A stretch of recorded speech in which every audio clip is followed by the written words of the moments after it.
Why don't they rise up for anything for that matter? We've been overfed both intellectually, this garbage on TV, our food is not, the junk food, the hurried lifestyle, the nuclear family, we're not out, we're not walking around, you go to Europe, they're walking around in their community every night, so they interact, they talk to each other, they share ideas.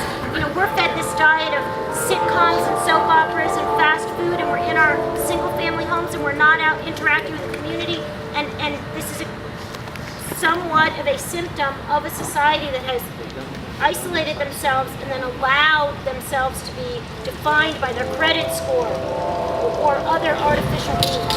I'd say one of the reasons why is that our corporate media really bases everything on its advertising revenue, right? And so much of the word that's being spread out there is that these homeowners are just milking the system. They're sitting in their house, not paying anything, and they're taking it away. We don't see anything about these banks and what they're actually doing. We don't see all of this information that Lisa and Lynn have given us today. Why aren't we seeing that on the front page news? Your average American thinks that if this is really truly happening, that would be on the front page news. I sent this story to a past judge, and he said what we need to do is we need to get a real newspaper person to put this together.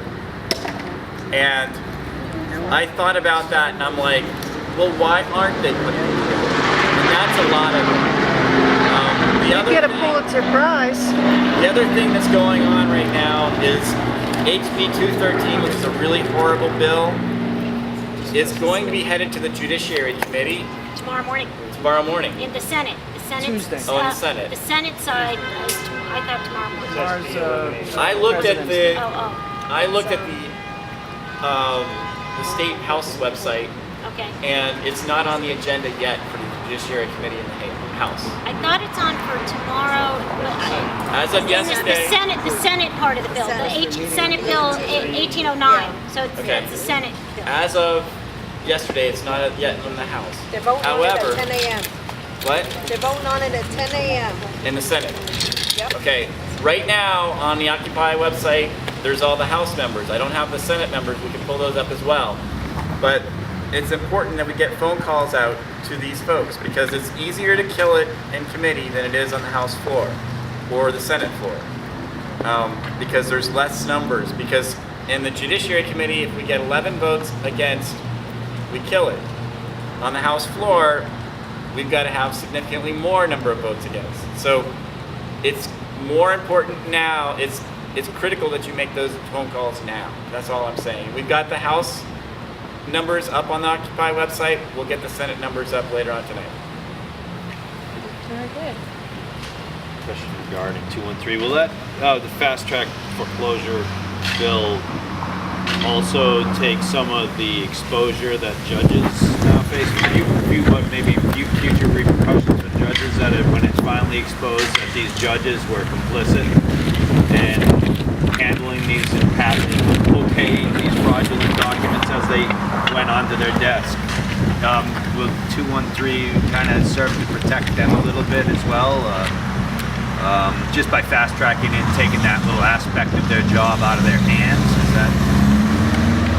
They probably fall under the immunity, right?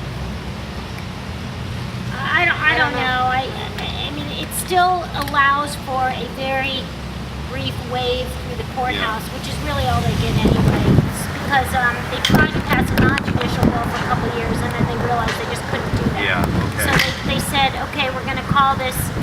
We're going to adamantly say this is not a non-judicial bill because you have to waive the eviction papers by the courthouse. You never know what history is going to reveal as to who is complicit or not, or how that's going to unwind, or how that's going to. I wouldn't want to be. I'm happy I'm on this side. That's all I can say.